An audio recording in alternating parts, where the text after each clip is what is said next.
Muy buenos días. Hoy mi grupo de trabajo, que está conformado por Esteban y Julio, Vanessa Betancourt y mi persona, Ani Paulina, les hablaremos sobre la Junta Monetaria. Para hablar sobre la Junta Monetaria, iniciaremos contando cuándo inició.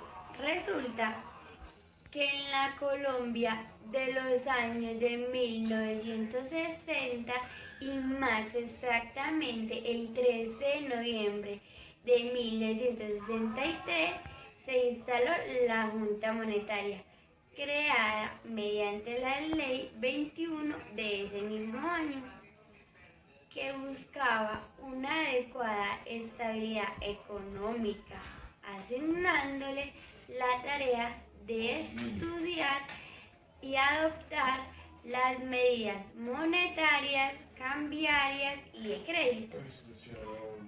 Pero para hablar exactamente de ellas y sus funciones debemos conocer el porqué de su creación. Resulta que en 1820 no existía el Banco de la República y tampoco existían los bancos comerciales, ni muchísimo menos los billetes. Solamente existían las monedas de oro y de plata. Y estas monedas de oro y plata servían para hacer las transacciones. Los únicos que prestaban los servicios eran la Iglesia Católica, gracias a las donaciones que hacían sus creyentes antes de morir, y las casas comerciales. Estos prestamistas no tenían mayor regulación hasta que en el año de 1863 la Constitución de Río Negro definió las primeras reglas de la actividad bancaria en el país. Estableció que por cada billete emitido debería existir su equivalente en reservas de oro, es decir, que quien lo tuviera podría ir al banco que lo emitía y pedir que le entregaran el oro que respaldaba ese billete. Bajo esta legislación, en el año de 1870 nacieron los primeros bancos, pero esos bancos eran privados y se encontraban en las diferentes ciudades del país. La actividad bancaria fue netamente privada hasta el 1880, que fue cuando el Estado creó el Banco Nacional con la facultad para emitir billetes que circularían en todo el territorio nacional y tendrían la misma aceptación que los billetes de los bancos privados. Todo funcionó bien hasta que estalló la guerra de 1885. Para que nuestro gobierno pudiera financiar los gastos de esta guerra, el Banco Nacional aumentó su emisión de billetes. En medio de esta situación, las autoridades decidieron que los bancos privados no podían seguir emitiendo sus propios billetes, sino que tenían que recibir los emitidos por el Banco Nacional, pero años más tarde el banco volvió a exceder en su límite de emisión, lo que lo llevó a su liquidación.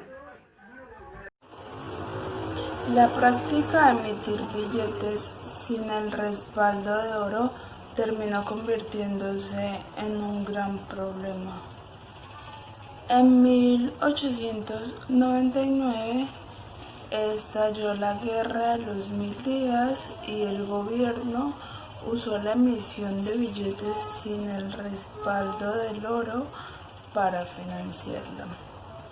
El gran número de dinero circulante que se generó se tradujo en una gran inflación superior al 300% anual, es decir, que conllevó al desequilibrio existente entre la producción y la demanda, causando una subida continua de los precios de la mayor parte de los productos y servicios, sumándole una pérdida del valor del dinero para poder adquirirlo o hacer uso de él.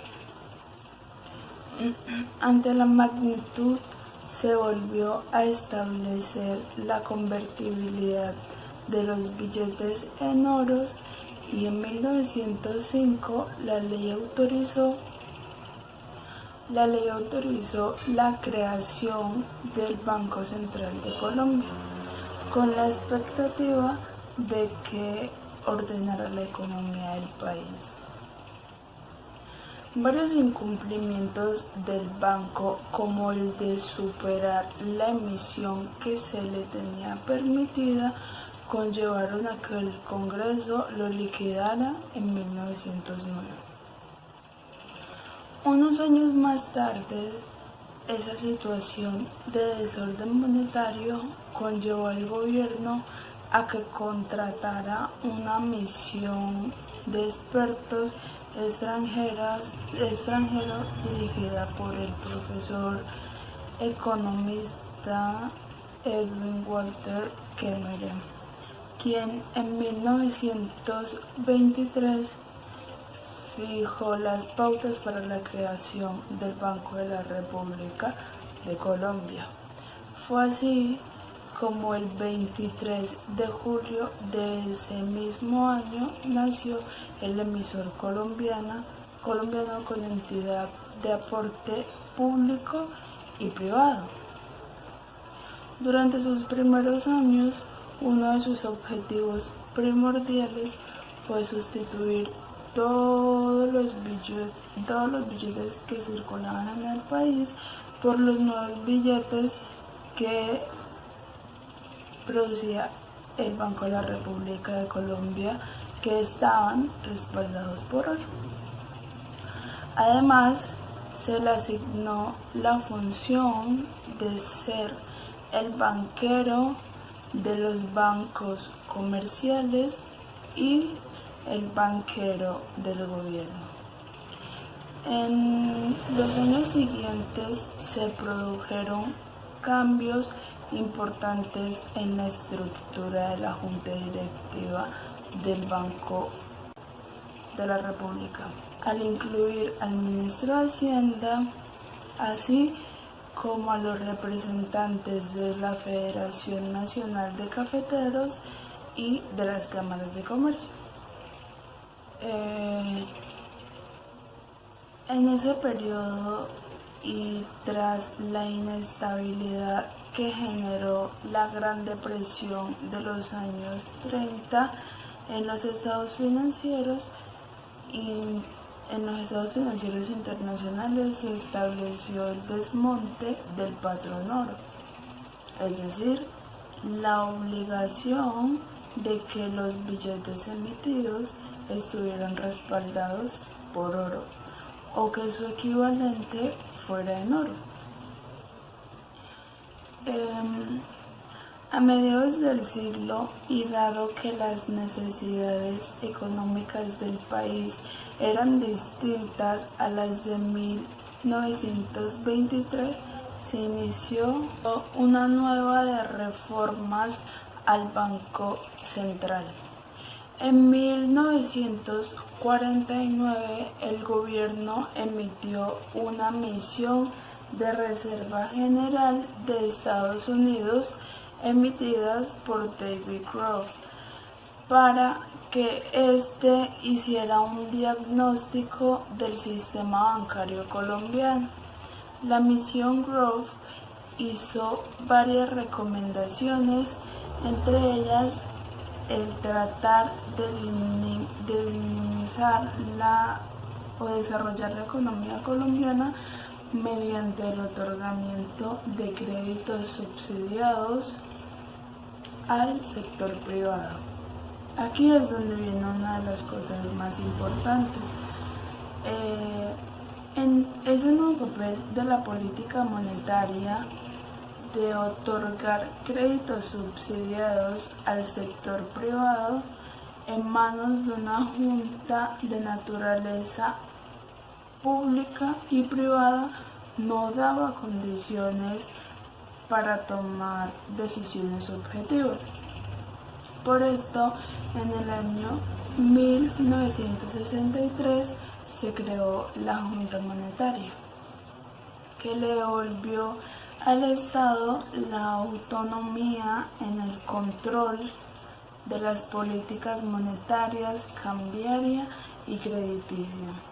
La Junta Monetaria estaba conformada por altos funcionarios públicos como el ministro de Hacienda y Crédito Público, quien la presidía, es decir, que dirigía la Junta Monetaria. Otro de sus integrantes era el ministro de Desarrollo, el ministro de Agricultura, el jefe del Departamento de Planeación y el gerente del Banco de la República.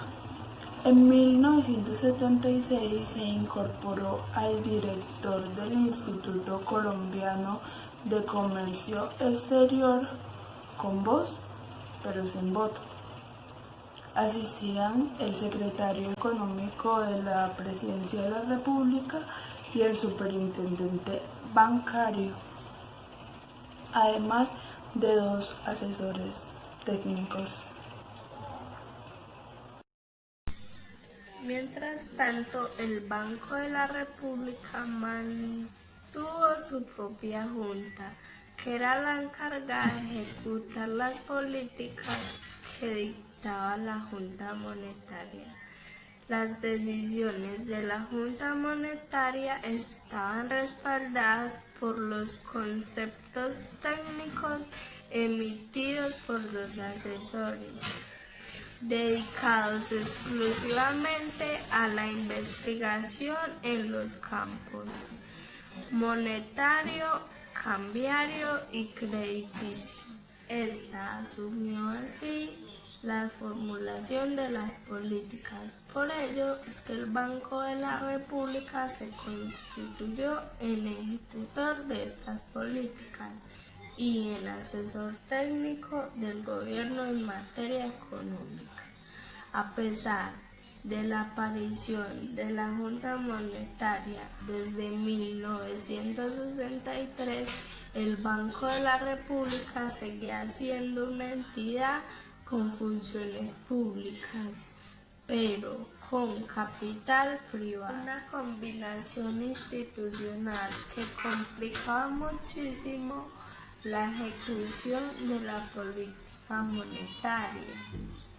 Por esto, en 1973 se decidió nacionalizar el Banco de la República, que a partir de ese momento se volvió patrimonio. Pero la Junta Monetaria empezó a generar problemas, ya que cada uno de los funcionarios que la conformaban buscaban que el banco les diera crédito a los proyectos de su propio sector. Con esas presiones, en los años 70, la cantidad de dinero en circulación creció más de lo debido. Fue así como a finales de los años 80 se empezó a pensar en convertir el Banco Central en una entidad del Estado, pero con una independencia del gobierno. Con la Constitución de 1991 se definió la naturaleza de las funciones que hoy tiene el banco emisor. Entonces se disolvió la Junta Monetaria y se creó lo que hoy se conoce como la Junta Directiva del Banco de la República, que ya es la encargada de formular las políticas monetarias, cambiarias y crediticias del país. Esta junta está conformada por 7 miembros con un voto cada uno: el ministro de Hacienda y Crédito Público, 5 miembros de dedicación exclusiva y el gerente general del banco nombrado por los anteriores. Los miembros de dedicación exclusiva y el gerente general tienen periodos fijos de 4 años, prorrogables 2 veces, con lo cual pueden permanecer hasta 12 años en el cargo. 2 de los 5 miembros de dedicación exclusiva son reemplazados por el presidente de la República cada 4 años. Una vez transcurrida la mitad del periodo presidencial, de modo que el gobierno de turno nunca tenga mayoría en la Junta y se preserve así su independencia. Además, la Constitución política le dio al banco la función principal de preservar el poder adquisitivo de la moneda.